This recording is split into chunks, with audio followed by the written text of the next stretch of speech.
ಇವ್ರ ಮಠ ಅಂತ ಅಂತಿರ್ಬೋದು. ಅಲ್ಲ, ಆ ರಂಗಪಂಚ ಮಾಡಿರ್ಬೋದು ಖರೆ, ಅವ ಎಲ್ಲ ಮುತ್ತ ಜಗತ್ತು ಸಂಚಾರ ಮಾಡುವಾಗ ಅವನು ಬಂದು ಅಲ್ಲಿ ಪಾದಿಟ್ಟು ಹೋಗಿದ್ದತೆ ಮಠ ಆಗೈತಿ. ಆದ್ರ ಸಂಸ್ಕಾರ ಬೇಕಲ್ಲ. ಮಠ ಮಾಡಿ ಏನ್ ಮಾಡ್ತಿರೋ ಮಕ್ಕಳೇ ಘಟ ಬಂದೋಬಸ್ತ್ ಬೇಕಂತ ನಮ್ಮ ಗುರುಗಳು ಹೇಳ್ತಿದ್ರು. ಒಪ್ಪನಾಗ ಇದೇ ಭಾಷೆದಾಗ ಮಾತಾಡ್ತಿದ್ರು. ಆಡ ಭಾಷೆ ಮಠ ತಗೊಂಡು ಏನ್ ಮಾಡೋರಿದ್ರಪ್ಪ, ಘಟ ಬಂದೋಬಸ್ತ್ ಇಲ್ಲ. ಈ ಘಟಕ್ಕೊಂದು ನೀತಿ ಇಲ್ಲ, ಇದಕ್ಕೊಂದು ಆಚಾರ ಇಲ್ಲ, ಇದಕ್ಕೊಂದು ವಿಚಾರ ಇಲ್ಲ. ಈ ಘಟಕ್ಕೆ ಏನೂ ಇಲ್ಲ. ಸುಮ್ಮನೆ ನಾವು ಏನೋ ಏನೋ ಏನೋ ಮಾಡ್ತೀವಪ್ಪ ಅಂತಂದ್ರೆ ಮಠದಾಗ ಏನ್ ಮಾಡ್ಬೇಕು ಅದನ್ನೇ ಮಾಡ್ಬೇಕು, ಮನ್ಯಾಗ ಏನ್ ಮಾಡ್ಬೇಕು ಅದನ್ನೇ ಮಾಡ್ಬೇಕು, ಮಂದಿರದಾಗ ಏನ್ ಮಾಡ್ಬೇಕು ಅದೇ ಮಾಡ್ಬೇಕು, ಹಾದಿ ಮೇಲೆ ಏನ್ ಮಾಡ್ಬೇಕು ಅದನ್ನೇ ಮಾಡ್ಬೇಕು. ಸಂತ್ಯಾಗ ಹೋಗ್ಬೇಕು, ಕಾಯಿಪಲ್ಲೆ ಬಜಾರ್ದಾಗ ಹೋಗಿ ಕಾಯಿಪಲ್ಲೆನೇ ಕೇಳ್ಬೇಕು ಅಲ್ಲಿ. ಮತ್ತೆ ಅಲ್ಲಿ ಬಂಗಾರ ಸಿಗ್ತೈತೆ, ಕಾಯಿಪಲ್ಲೆ ಬಜಾರ್ದಾಗ ಹೋಗೋಣ ಬಂಗಾರ ಸಿಗ್ತೈತೆ. ಬಂಗಾರ ಸಿಗ್ಬೇಕಾದ್ರೆ ಬಂಗಾರ ಅಂಗಡಿಗೆ ಹೋಗ್ಬೇಕು. ಅಂತ ಬಂಗಾರ ಅಂಗಡಿ ಮಾಲಕ್ಕೆ ಯಾರು ಬಂದಾರ ಅಂತ ಕೇಳಿದ್ರೆ ಮುಮ್ಮೆಟ್ಟಿಗಿರೋದ್ರಿಂದ ಅಜ್ಜ ಬಂದಾನ ಇವತ್ತು ಬಂಗಾರ ಅಂಗಡಿ ಸಲುವಾಗಿ. ಬಂಗಾರ ಅಂಗಡಿ ಯಾರ್ಯಾರು ಬಂಗಾರ ತಗೋರಿ ಎಷ್ಟಾಗೈತಿ ಬಂಗಾರ ರೀ? ನೀವ್ ಹಾಕೊಳ್ಳೋ ಬಂಗಾರ $160, ನೀವು ಹಾಕೊಳ್ಳೋ ಬಂಗಾರ $160. ಗುರುಗಳು ಕೊಡು ಬಂಗಾರ ಅದಕ್ಕೆ ರೊಕ್ಕಿಲ್ಲ, ರೂಪಾಯಿ ಇಲ್ಲ. ಬರೀ ಕೂತು ಕೇಳಿದ್ರೆ ಸಾಕು, ಶ್ರವಣ ಭಕ್ತಿ ಮಾಡಿದ್ರೆ ಸಾಕು. ಬರೇ ಶ್ರವಣ ಭಕ್ತಿ ಮಾಡಿದ್ರೆ ಸಾಕು. ಸಾಕಟ್ಟು ಬಂಗಾರ ಕೆಂಟಲ್ ಗಟ್ಲೆ, ಕಿಲೋ ಗಟ್ಲೆ ಅಲ್ಲ, ಕೆಂಟಲ್ ಗಟ್ಲೆ ಬಂಗಾರ ಉಡ್ಯಾ ಕಟ್ಕೊಂಡು ಹೋಗ್ಬೋದು. ಮತ್ತ ಉಡ್ಯಾ ಕಟ್ಕೊಂಡು ಹೋಗ್ಬೋದ. ಹೋಗಾಕ್ರಿ ಯಪ್ಪ ನನಗೊಂದು ಬೋರ್ಬಾಳೆ ಕೊಡು, ನನಗೊಂದು XR ಕೊಡು, ನನಗೊಂದು ವಜ್ರ ಟಿಕ್ಕೆ ಕೊಡು ಅಂತ ಬೇಡಿಲ್. ಮತ್ತ ಇವ್ ಯಾವ್ರೆ ಹುಡುಗರು ತಗೊಂಡ್ ಹೋಗ್ತಾರೆ, ಕಸ್ಕೊಂಡ್ ಹೋಗ್ತಾರ, ಒಯ್ತಾರ. ಸಂಘ ಹೆಂಗಾಗಿರ್ಬೇಕು ಅಂತ ಕೇಳಿದ್ರೆ, ಸಂಘ ಹೆಂಗ ಮಾಡ್ಬೇಕು, ಸಂಘ ಯಾರು ಮಾಡ್ಬೇಕು ಅಂತ ಕೇಳಿದ್ರೆ ಒಳ್ಳೆಯವರ ಸಂಘ ಮಾಡ್ಬೇಕು ಅಂತ ಅಲ್ಲಿ ಉಪದೇಶ ಮಾಡಿದಾರಲ್ಲ. ತುಕಾರಾಮ್ ಮಹಾರಾಜರು ಭಜನಾ ಮಾಡ್ಕೊತ ಕೂತಿದ್ರು. 4 ಮಂದಿ ಕಳ್ಳರು ಬಂದ್ರು. ನಿಂಬತ್ತಿರ್ಬೇಕು. ದೇವಗ್ರಾಮದೊಳಗ ಮಹಾರಾಷ್ಟ್ರ ಆಳಂದಿ ಪುಣೆ ಹತ್ರ ದೇವಗ್ರಾಮ ಅಂತ ಬರ್ತದ. ದೇವಗ್ರಾಮದೊಳಗೆ ತುಕಾರಾಮ್ ಮಹಾರಾಜರು ಇದ್ರು, ಭಜನಾ ಮಾಡ್ಕೋತ ಕೂತಿದ್ರು. 4 ಮಂದಿ ಕಳ್ಳರು ಅವ್ರ ಹತ್ರ ಬಂದು ತುಕ ಯಾಕ್ರಪ್ಪ, ಅಲ್ಲ ಏನ್ ಮಾಡಕತ್ತೀನಿ? ಭಜನೆ ಮಾಡಕತ್ತೀನಿ. ಏನೋ ಎಷ್ಟು ದಿನ ಆಯ್ತು ನೋಡಕತ್ತಿದೀವಿ, ನಾವರೇ 30-40 ವರ್ಷ ಆಯ್ತು ನೋಡಕತ್ತೀವಿ, ಬರೀ ಭಜನೆನೇ ಮಾಡ್ಕೊಂಡು ಕೂತಿದಿ. ಆ ಪಾಂಡಾಗ ನಿನ್ನ ಸಲುವಾಗಿ ಏನ್ ಕೊಟ್ಟಾನೋ ಹುಚ್ಚಿ, ಉಳ್ಳಕ್ಕ ಅನ್ನಿಲ್ಲ, ಉಡ್ಲಕ್ ಬಟ್ಟಿಲ್ಲ, ಇರ್ಲಕ್ ಚಲೋ ಮನಿ ಇಲ್ಲ. ಮತ್ತ ಇದನ್ನೆಲ್ಲ ಏನು ಎಷ್ಟು ದಿನ ಆಯ್ತು ಮಾಡವ, ಇವತ್ತೊಂದು ದಿನ ನಮ್ ಕೂಡ ಬಾ, ಹೊತ್ತು ಹೊಡೆದ್ರಾಗ ಒಂದು 10-20 ಲಕ್ಷ ಗಟ್ಟಲೆ ತಂದು ಕೊಡ್ತೀವಿ ಅಂದ್ರು ಆಗಿನ ಕಾಲ. ಯಾಕ್ರೆ ಎಲ್ಲಿ ಹೋಗುದು ಅಂದ ನೋಡೋ, ನಾವು ನಮ್ಮ ಕೆಲಸ ಏನು ಕಳ್ತನ ಮಾಡೋದು. ನಮ್ಮ ಜೊತೆ ಬಂದು ನಮ್ಮ ಕೆಲ್ಸಕ್ಕೆ ಒಂದ್ಯಾರ ನೀ ಸಹಾಯ ಮಾಡಿದ್ರೆ ಸಾಕು, ಮುಂಜಾನೆ ಒಟ್ಟಿಗೆ ನಿನಗೆ ಎಷ್ಟು ಬೇಕಾದ ಬೆಳ್ಳಿ ಬಂಗಾರ ರೊಕ್ಕ ಎಲ್ಲ ಸಂಪಾದನೆ ಮಾಡಿ ಪಾಲ ಮಾಡಿ ಕೊಟ್ಟು ಹೋಗ್ತೀವಿ ಅಂದ್ರು. ಎಲ್ಲ ಅದ್ರ ಅಲ್ಲೋ, ನೀ ಸ್ವಲ್ಪ ಬರುದ್ರೆ ಮಾಡೋ ಹುಚ್ಚಿ. ನಿನ್ನ ಸಲುವಾಗಿ ಅಲ್ಲೋ, ನಿನ್ ಹೆಂಡ್ರು ಮಕ್ಕಳು ಪ್ರಪಂಚ ಸಲುವಾಗಿ ಒಂದಿಟ್ಟು ಬೇಕಲ್ಲ, ನಡಿ ಅಂತ ಒತ್ತಾಯ ಮಾಡೋರು. ಒಟ್ಟ ಅದಕ್ಕೆ ತುಡುಗಿ ಹೋಲ ಕೊಟ್ಕೋತಾರ ಒಬ್ಬ ಮಹಾತ್ಮ. ಇಲ್ಲ, ಅವ್ರು 4 ಮಂದಿ ಹಿಡಿದು ತುಕಾರಾಮ್ ಮಹಾರಾಜರಿಗೆ ರಟ್ಟಿ ಹಿಡಿದು ಅಚ್ಚಿಕಿಬ್ರು ಇಚ್ಚಿಕಿಬ್ರು ಹಿಡಿದು ಒತ್ತಾಯ ಮಾಡಿ ಕರ್ಕೊಂಡು ಜಕ್ಕೊಂಡು ಒಯ್ದ್ರಪ್ಪ ತುಡುಗಿಗೆ. ಒಯ್ದು ಬೆನಕಟ್ಟೆ ಅಂತ ಊರಿಗೆ ಬಂದ್ರು. ದೊಡ್ಡ ಸಾವುಕಾರ ಯಾವ್ದಲ್ಲ, ಸಾವುಕಾರ ಮನಿ ಮೊದಲೇ ಪಾಳ್ತಿಗಿಟ್ಟು ಮೊದಲೇ ಎಲ್ಲ ಲೆಕ್ಕ ಹಾಕಿ ಹೋಗಿದ್ರು ಅವರು. ಅದೇ ಮನಿಗೆ ಬಂದ್ರು. ಮನಿ ಮ್ಯಾಲ ಏರಿದ್ರು. ಏರಿ ಮ್ಯಾಳಗಿ ಮ್ಯಾಲ ಏರಿ ಬೆಳಕಿಂಡಿ ಅಂದ ಹಾಯ್ದು ತುಕಾರಾಮ್ ಮಹಾರಾಜರಿಗೆ ಹಗ್ಗ ಕಟ್ಟಿ ಒಳಗ್ ಬಿಟ್ರು ಸಾವುಕಾರ ಮನ್ಯಾಗ. ಹೋಗೋ ಅವ್ರ ಮನ್ಯಾಗ ಏನೇನದಾವ ಬೆಳ್ಳಿ ಬಂಗಾರ ರೊಕ್ಕ ರೂಪಾಯಿ ಏನೇನದಾವ ಎಲ್ಲ ಅವ್ರು ತಗೋ, ಗಂಟು ಕಟ್ಟಿ ಸರ್ ಇದಕ್ಕೆ ಹಗ್ಗಿ ಕಟ್ಟಿ ಬಿಡೋ, ನಾವ್ ಮ್ಯಾಲ ಕೂತ್ ಜಕ್ಕೋತೇವ್. ಏನ್ ಘಟನೆ ಆಯ್ತು ಅಂತ ಕೇಳಿದ್ರೆ ಲಕ್ಷ ಕೊಡ್ರಿ. ಆ ಸಾವುಕಾರನ ಮನ್ಯಾಗ ಏನ್ ಬೆಳಕಿಂಡಿ ಅಂದ ತುಕಾರಾಮ್ ಮಹಾರಾಜರಿಗೆ ಹಗ್ಗ ಕಟ್ಟಿ ಅವ್ರು ಒಳಗ್ ಬಿಟ್ರು. 4 ಮಂದಿ ಕಳ್ಳರು ಮ್ಯಾಲ ಕೂತ್ರು. ಒಳಗೆ ಇಳಿದ್ರಾಗ ಆ ಸಾವುಕಾರಂದ ಅದು ಮನಿ ದೇವ್ರ ಕೋಲಿತ್ತಪ್ಪ. ದೇವ್ರ ಕೋಲ್ಯಾಗ ತಾಳ, ತಂಬೂರಿ, ವೀಣಾ, ಮೃದಂಗ, ಪೇಟಿ, ತಬಲಾ ಇವೆಲ್ಲ ಇದ್ವಪ್ಪ ಸಾಹಿತ್ಯ. ಅವನು ಪಾಂಡವನ ಭಕ್ತ ಇದ್ದ. ಅವೆಲ್ಲ ನೋಡಿದ ಕೂಡಲೇ ತುಕಾರಾಮ್ ಮಹಾರಾಜರಿಗೆ ಲಯ ತುಂಬಿಡ್ತು. ಅವ್ರ ಕೊಳ್ಳಾಗ ತಂಬೂರಿ ಹಾಕೊಂಡು ಮೃದಂಗ ಹಾಕೊಂಡು ತಂಬೂರಿ ಕೈಯಾಗ ಹಿಡ್ಕೊಂಡು ಕುಣದಾಡಿ ಭಜನಾ ಮಾಡಕತ್ರು.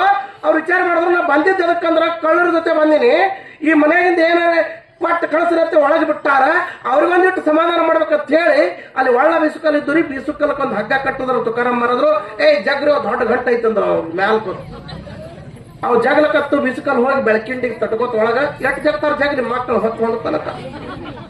ಅವೊಂದು ತುಕ್ಕ ಯಾನ ಕಟ್ಟ್ಯಾನೋ ಇಂಥ ದೊಡ್ಡ ಗಂಟ ಇದ್ರಾಗ ಯಾರು ಇರ್ಬೇಕು ಜಗ್ರಿ ಅಂತ ಮ್ಯಾಲ ಕೂತ್ ಜಗ್ತಿತ್ತು ಇವ ಒಳಗ್ ಭಜನಾ ಮಾಡಕತ್ತ ಭಜನಾ ಕೇಳಿಸಿ ಸಾವುಕಾರ ಹೇಳ್ತಿ ಮಕ್ಕಳು ಸಸ್ತ್ಯಾರು ಮೊಮ್ಮಕ್ಕಳು ಎಲ್ಲ ಎದ್ದು ಅವಾತ್ ಬಂದು ದೇವ್ರ ಕೊಲಿ ತೆರಿತಾರ. ಸಾಕ್ಷಾತ್ ಜಗದ್ಗುರು ತುಕೋಬರಾಯರೇ ಅವ್ರ ಮನ್ಯಾಗ ಪ್ರತ್ಯಕ್ಷ ಆಗ್ಯಾರ.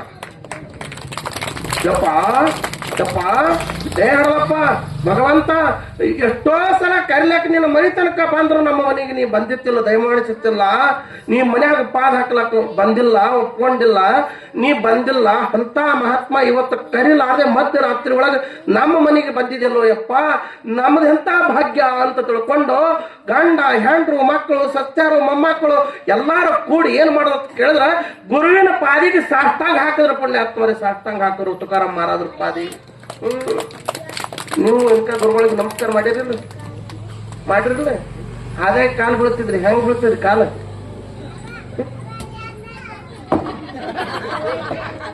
ಇದಕ್ಕಂತ ಪ್ಯಾಚನ್ ಮಾಡತ್ತೀರೇನು ನಮಸ್ಕಾರ ಮಾಡೋದು? ಅದ್ರಾಗೂ ಪ್ಯಾಚನ್ ಮಾಡ್ತೀರಿ? ನೋಡು, ಸೀರೆ ಉಟ್ಕೊಳ್ಳೋದು ಪ್ಯಾಚನ್ ಮಾಡಿದ್ರಿ, ಅರಿವಿ ಉಟ್ಕೊಳ್ಳೋದು ಪ್ಯಾಚನ್ ಮಾಡಿದ್ರಿ, ಬಳಿ ಹಾಕೊಳ್ಳೋದು ಪ್ಯಾಚನ್ ಮಾಡಿದ್ರಿ, ಕುಕ್ಮ ಹಾಕೊಳ್ಳೋದು ಪ್ಯಾಚನ್ ಮಾಡಿದ್ರಿ, ಎಲ್ಲಾ ಪ್ಯಾಚನ್ ಮಾಡಿದ್ರಿ. ಇನ್ನು ಕಾಲು ಬೀಳೋದು ಪ್ಯಾಚನ್ ಮಾಡತ್ತೀರಿ ಅಂದ್ರೆ ನಿಮ್ಮಟ್ಟು ಪಾಪಿಗಳ ಜಗತ್ತಿನಾಗ ಯಾರದಾರ ನೀವೇ ವಿಚಾರ ಮಾಡ್ತೀನಿ, ನಾ ಹೇಳಂಗಿಲ್ಲ. ಗುರುಗಳ ಕಾಲು ಬೀಳೋದು ನೀವು ಪ್ಯಾಚನ್ ಮಾಡಕತ್ತೀರಿ ಅಂದ್ರ ಮತ್ತೆ ಪಾಪ ಕೊಳ ಕಟ್ಕೊಂಡೆ ಮನೆಗೆ ಹೋಗ್ತೀರಿ ವಿನಃ ಅದರಿಂದ ಏನೂ ಲಾಭ ಆಗಂಗಿಲ್ಲ. ಗುರುಗಳಿಗೆ ಕಾಲಿಗೆ ಬೀಳಬೇಕಾಗಿತ್ತಪ್ಪ ಅಂತಂದ್ರ ಸಾಷ್ಟಾಂಗೆ ನಮಸ್ಕಾರ ಮಾಡಬೇಕು. ಎಲ್ಲ ಬತ್ರಿ ಸಾಷ್ಟಾಂಗ ಅಂದ್ರೆ ಏನ್ ಹೇಳ್ತೀನಿ ನಿಮಗೆ. ಸಾಹ ಅಂದ್ರ 6, ಅಷ್ಟ ಅಂದ್ರ 8. ಸಾಹ ಅಂದ್ರ 6, ಅಷ್ಟ ಅಂದ್ರ 8. 6 ಯಾವ ಅಂತ ಕೇಳಿದ್ರೆ ಕಾಮ, ಕ್ರೋಧ, ಮದ, ಮತ್ಸರ, ಮೋಹ, ಲೋಭ ಅಂತ ಅರಿಷಡ್ ವರ್ಗಗಳದಾವು. ಅವು 6 ಗುಣಗಳನ್ನು ಬದಿಗಿಟ್ಟು ಅಷ್ಟ ಅಂಗಗಳು ಹಣಿ ಹಿಡ್ಕೊಂಡು ಪಾದಿನ ತನಕ 8 ಅಂಗಗಳನ್ನ ನೆಲಕ್ಕೆ ಹಚ್ಚಿ ಗುರುವಿಗೆ ನಮಸ್ಕಾರ ಮಾಡೋದಕ್ಕೆ ಸಾಷ್ಟಾಂಗತ್ತ ಕರೀತಾರ. ನಮ್ಮ ಮನಸ್ಸಿಗೆ ಬಂದಂಗ ನಡೆದಾವು ಸಾಷ್ಟಾಂಗ, ನಮ್ಮ ನಮಸ್ಕಾರ ಮನಸ್ಸಿಗೆ ಬಂದಂಗ ನಡೆದಾವು. ಅವಕ್ಕೆ ನಮಸ್ಕಾರ ಅನ್ನಂಗಿಲ್ಲ, ಅವೆಲ್ಲ ನಮಸ್ಕಾರ ಹೋಗಿ ಚಮತ್ಕಾರ ಆಗ್ಲಕತ್ತಾವ. ಒಂದ್ ಮನಿ ಗುರುಗಳು ಹೋಗಿರತ್ತ ಪಂಚಪಕ್ವಾನ ಮುಷ್ಟಾನ ಭೋಜನ ಅಡಿಗೆ ತಯಾರು ಮಾಡಿ ಗುರುಗಳು ಬಂದಾರ ಅಂತೇಳಿ ಆಸನ ಹಚ್ಕೊಂಡ್ರು, ಕೈ ತಕೊಳಕ್ ನೀರು ಕೊಟ್ಟು, ವಿಭೂತಿ ಹಚ್ಕೊಳಕ್ ವಿಭೂತಿ ಕೊಟ್ಟು, ಮುಂದೆ ತಂದು ಮಣಿ ಇಟ್ಟು, ಮಣಿ ಮೇಲೆ ತಾಟ್ ತಂದಿಟ್ಟು ಮಾಡಿದ ಅಡಿಗೆ ಎಲ್ಲ ತಾಟಿನಾಗ ನೀಡಿ ಮಾಡ್ರಪ್ಪ ಪ್ರಸಾದ ಅಂದ. ಉದ್ಕಡೆ ಹೆಚ್ಚಿಲ್ಲ, ಸಾಷ್ಟಾಂಗ ಹಾಕಿಲ್ಲ. ಗುರುಗಳು ಅಂದ್ರು ಸಾಷ್ಟಾಂಗ ಹಾಕಪ್ಪ, ನಾವು ಪ್ರಸಾದ ಮಾಡ್ತೇವೆ. ಅವ ಅಂದ ಹೋಳಿಗೆ ಮಾಡ್ತೀನಿ, ಚಪಾತಿ ಮಾಡ್ತೀನಿ, ರೊಟ್ಟಿ ಮಾಡ್ತೀನಿ, ಅದು ಮಾಡ್ತೀನಿ, ಇದು ಮಾಡ್ತೀನಿ, ಹುಗ್ಗಿ ಮಾಡ್ತೀನಿ, ನಾನಾ ತರ ಭಕ್ಷ್ಯ ಭೋಜನ ಎಲ್ಲಾ ಮಾಡ್ತೀನಿ. ಇಟ್ಟೆಲ್ಲ ಅಡಿಗೆ ಮಾಡಿಸಿ ಮತ್ತ ಅದೊಂದು ಕಮ್ ಬಿತ್ತ ಅಡಿಗೆ ಅಂದವ. ಸಾಷ್ಟಾಂಗ ಅದೊಂದು ಮಾಡ್ಲಿಲ್ಲ ಅಡಿಗೆ. ಇನ್ನು ಅರ್ಜೆಂಟ್ದಾಗ ಹೆಂಗ ಆಗ್ತೈತಿ, ಪಟ್ನೆ ಹುಡುಗನ ಕರ್ದ ಕಿಶಾಗಿನ ತೆಗೆದು 10 ರೂಪಾಯಿ ಕೊಟ್ರಿ ಬೇಕಂತ. ಇದು 10 ರೂಪಾಯಿ ತಗೋ ಸೇಡ್ಜಿ ಅಂಗಡಿಗೆ ಹೋಗು, ಸಾಷ್ಟಾಂಗ ತಗೊಂಡ್ ಬಾ ಅಂತ. ಹುಡುಗ 10 ರೂಪಾಯಿ ತಗೊಂಡು ಶೆಡ್ಜಿ ಅಂಗಡಿಗೆ ಬತ್ತು. ಶೆಡ್ಜಿ ಹತ್ತು. ನಿಲ್ಲ, ಗಿರೇಕಿಟ್ಟೆಲ್ಲ ಗಿರೇಕ್ ನಿತ್ತ ಅಂಗಡಿ ಮುಂದ ಕೊಡ್ತೇನೆ ನಿಂದ್ರ. ಎಲ್ರಿ ಶೆಡ್ಜಿ, ನಮ್ಮ ಮನಿ ಗುರುಗಳು ಬಂದಾರ, ಊಟಕ್ಕೆ ಕೂತಾರ, ಅರ್ಜೆಂಟ್ ಐತಿ, ಇದು 10 ರೂಪಾಯಿ ತಗೋರಿ ಸಾಷ್ಟಾಂಗ ಕೊಡ್ರಿ ಅಂತ ಹುಡುಗ. ಶೆಡ್ಜಿ ಅಂದ ಮನ್ಯಾಗ ಗುರುಗಳಿಗೆ ಊಟಕ್ಕೆ ಕುಂಡ್ರಿಸಿ ಸಾಷ್ಟಾಂಗ ಒಯ್ಲಾಕ ಅಂಗಡಿಗೆ ಬಂದಾನಂದ್ರ ಇವ್ರ ಮನೆತನಕ್ಕೆ ಸಂಸ್ಕಾರ ಇಟ್ಟಿರ್ಬೇಕು, ಎಂತ ಮೂರ್ಖರಿರ್ಬೇಕಂತ ಅವ ತಿಳ್ಕೊಂಡ. ಯಾರಿ ಎಲ್ಲದ್ರ ಕತ್ತರ್ಸಾವ ಇಲ್ಲಿ ಯಾರು ಇದ್ರ ತಪ್ಪು ತಿಳ್ಕೊಬೇಡ್ರಪ್ಪ. ವ್ಯಾಪಾರಿ ಹಂಗೈತ. ಆ ಜಾಗನಾಗ ಹೋಗಿ ತಕಡಿ ಮುಂದೆ ನಾನೇ ಕೂತ್ರು ಹಂಗೆ ಮಾಡಕ್ ಹತ್ತಿದ್ದಲ್ಲ. ತಕಡಿ ಮುಂದೆ ಹೋಗಿ ನಾನೇ ಕೂತ್ರು ಸ್ವಾಮಿನೇ ಹೋಗಿ ಹಂಗ ಮಾಡಕ್ ಹತ್ತೈತಿ. ಅವ ತಿಳ್ಕೊಂಡ ಗುರುಗಳಿಗೆ ಮನ್ಯಾಗ ಊಟ ಕುಂಡ್ರಿಸಿ ಅಂಗಡಿಗೆ ಬಂದದ ಹುಡುಗ ಅಂಗಡಿಗೆ ಕಳ್ಸ್ಯಾರ ರೊಕ್ಕ ಕೊಟ್ಟು ಸಾಷ್ಟಾಂಗ ತರ್ಲಕ್ಕಂದ್ರ ಎಂತ ಮೂರ್ಖ ಇರ್ಬೇಕಂತ ತಿಳ್ಕೊಂಡು 10 ರೂಪಾಯಿ ರೊಕ್ಕ ತಗೊಂಡು ಗಲ್ಲಾದ ಗಿಟ್ಟ ಅಂಗಡಿಗೆ ಹೊರಗೆ ಬಂದ. ತಮ್ಮ ಇಲ್ಲಿ ಬಾ ಅಂದ. ಮುಂದ್ ಹೋಯ್ತು ಹುಡುಗ ಸರ್ ನಿತ್ ಹಿಂಗ್ ಉದ್ದ ಕೈ ಮಾಡಿ ಹುಡುಗ ಸಿಡಿಸಿ ಏನ್ ಮಾಡ್ದ ಕಪಾಳ ಗಡ್ಡ ಒಂದು ಕೊಟ್ಟ ತಗೋ ಸಾಷ್ಟಾಂಗ ಹೋಯ್ದು ನಿಮ್ಮ ಅಪ್ಪ ಕೊಡೋದು. ಹುಡುಗ ಮನಿಗೆ ಬರ್ತೀವಿ. ಹುಡುಗ ಹೊಡ್ಕೊಟ್ ಸಿಡಿಸಿ ಏನ್ ಕೊಟ್ಟಿದ್ದಲ್ಲ ಅದು ಹಿಂಗ್ ಗಿರ್ಮಿಟಿ ಆಡ್ಲತ್ತಿತ್ತು. ಅದೇ ಸುಂದರ ಹುಡುಗ ಮನಿಗೆ ಹೊಡ್ಕೊತ ಸಿಟ್ಟು ಭಯಂಕರ ಬಂದಿತ್ತು. ಅಪ್ಪ ಅಪ್ಪ ಅಪ್ಪ ಅಪ್ಪ ಹೊರಗೆ ಬಾ ಅಂತ. ಹೊರಗೆ ಬರ್ತಪ್ಪ. ಇದು ಅಪ್ಪಿದ್ದು. ಮತ್ತ ಅಪ್ಪ 6 ಮಳ ಮಗ 3 ಮಳ ಕೊಡ್ತಾನೆ. ಹೆಂಗ ಅಪ್ಪ 6 ಮಳ ಮಗ 3 ಮಳ ಕೊಡ್ಬೇಕು ಹೆಂಗ? ಕಟ್ಟಿ ಮೇಲೆ ಏನ್ ಹುಡುಗ ನಿತ್ತು ತಳಗ ಅಪ್ಪ ನಿಂತ ಸರ್ ನಿಂತು ಹುಡುಗ ಏನ್ ಮಾಡ್ತು, ಏನ್ ಶೆಡ್ಜಿ ಮಗನಿಗೆ ಕೊಟ್ಟಿದ್ದಲ್ಲ ಅದನ್ನೇ ಮಗ ಬಂದ್ ಅಪ್ಪ ಕೊಟ್ಟ ಕಪಾಳ ಗಡ್ಡಾಗ. ಅಪ್ಪ ಸಾಷ್ಟಾಂಗ ತಗೋ ಒಯ್ದು ಗುರುಗಳ ಕೊಡು ಅಂದ. ಒಳ ಬತ್ತಪ್ಪ. ಇದು ಖುಷಿ ಆಗ್ತಿ. ಗುರುಗಳ ಜರ ಎದ್ ನಿಮ್ದು ಎಂದ ಊಟ ಕೂತಿರ್ಲಿಲ್ಲ ಗುರುಗಳು. ಮತ್ತೆ ಇವ್ರ ಮನೆ ಪದ್ಧತಿ ಏನ್ ಇರ್ಬೇಕಂತ ಗುರುಗಳು ಎದ್ ನಿಂತ್ರಪ್ಪ. ಯಾಕೆ ನಿಂತು ಕೂಡಲೇ ಸರ್ ನಿಂತು ಉದ್ದ ಕೈ ಮಾಡಿ ಅಡ್ಡಗಲ ಕೈ ಮಾಡಿ ಮಣಗಡ ಕೆಟ್ಟ ಕಲ್ಲಿನಂತ ಕೈ ರಂಗಪ್ಪನ ಕೈಲಿ ಅದು ಕೆಪಾಗಡ್ಡ ಯಾರಿಗಾರ ಬಿದ್ರೆ ಸತ್ಯ ಹೋತಾವ ಒದ್ದಾಡಿ ಅವ್ ಕೆಲಸ ಮಾಡಿ ಮಾಡಿ ಅಷ್ಟು ಕೈ ಬಿರ್ಸಾಗಿರ್ತಾವ ಅಂತ ಕೈಯ ಸರ್ ನಿಂತು ಗುರುಗಳ ಕಪಾಳಗಡ್ಡ ಕೊಟ್ಟ ಗುರುಗಳ ಸಾಟಾಗ ತಗೋರಿ ಊಟ ಮಾಡ್ರಂತ ಶಿವಡ್ಜಿ ಮಗನಿಗೆ ಕೊಟ್ಟಿದ್ದ ಮಗ ಅಪ್ಪ ಕೊಟ್ಟಿದ್ದ ಅಪ್ಪ ಬಂದು ಗುರುಗಳಿಗೆ ಕೊಟ್ಟ ಮತ್ತ ಆ ಜಗನ ನಮ್ಮಂತ ಗುರುಗಳು ಇದ್ರ ಮಗನ ನಿನ್ನ ಮನಿ ಹತ್ತಿದ್ರಿಲ್ಲ ಅವ್ರು ಚಲೋ ಗುರುಗಳಿದ್ರು ಏ ತಮ್ಮ ಎಷ್ಟ್ ಹುಚ್ಚಿದ್ಯೋ ಗುರುಗಳಿಗೆ ಮನ್ಯಾಗ ಊಟ ಕೊಂಡಿಸಿ ಸಾಷ್ಟಾಂಗ ತರ್ಲಾಕ ರೊಕ್ಕ ಕೊಟ್ಟು ಅಂಗಡಿ ಕಳಿಸಿದಿ ನಿನ್ನಂತ ಹುಚ್ಚರೇ ಜಗತ್ತಿನಾಗ ಯಾರು ಅದಾರನೋ ಸಾಷ್ಟಾಂಗ ಅಂದ್ರ ಹಂಗಲ್ಲ ಮಗನ ಇವು 8 ಅಂಗಗಳನ್ನ ನೆಲಕ್ಕೆ ಹಚ್ಚಿ ಗುರುಗಳ ಪಾದಿಗೆ ನಮಸ್ಕಾರ ಮಾಡೋದಕ್ಕೆ ಸಾಷ್ಟಾಂಗ ತರ ಕೈಯಾಗ ಉದ್ಕಡೆ ಹಿಡ್ಕೊಂಡು ಮತ್ತವ್ರ ಕೈಯಾಗ ನೀರ್ ಹಿಡ್ಕೊಂಡು ಸಂಕಲ್ಪ ಬಿಟ್ಟು ಗುರುವಿನ ಪಾದಿಗೆ ಸಾಷ್ಟಾಂಗ ಹಾಕಿ ಯಪ್ಪ ನಾವು ಮಾಡಿರ್ತಕ್ಕಂಥ ಪಲ್ಲಿ ಭಾಕ್ರಿ ಚಟ್ನಿ ಭಾಕ್ರಿ ಇದು ಪಲ್ಲಿ ರೊಟ್ಟಿ ಪುಂಡಿ ಪಲ್ಲಿ ರೊಟ್ಟಿನೇ ಇರ್ಲಾಕ ಇದನ್ನ ಅಮೃತ ಹೇಳಿ ಸ್ವೀಕಾರ ಮಾಡಿ ನಮ್ಮ ಮನೆತನಕ ಆಶೀರ್ವಾದ ಮಾಡ ಗುರುನಾಥ ಅಂತ ಗುರುವಿನ ಪಾದಿಗೆ ಬಿದ್ದು ಬೇಡ್ಕೊಂಡ್ರ ಮನಿ ಒಳಗ ಅನ್ನಪೂರ್ಣೇಶ್ವರಿ ವಾಸ ಮಾಡ್ತಾಳ. ನಾವು ಉಣಿಸ್ತೇವ್ ಯಾರಿಗ ಉಣಿಸ್ತೇವ್ರಿ ಯಾರಿಗ ಉಣಿಸ್ತೇವ್ರಿ ಹಳ್ಯಾಗ ಈ ಕಂಪನಿ ಹಳ್ಯಾಗ ಉಣಿಸೋ ಕಂಪನಿ ಅದಪ್ಪ ಮಗಳ ಗಾಂಡ್ರಿ ಗೊತ್ತಿಲ್ಲ ಮಗಳ ಗಾಂಡ ಬಂದಿರುತ್ತ ಯುಗಾದಿ ಹಬ್ಬದ ಸುತ್ತ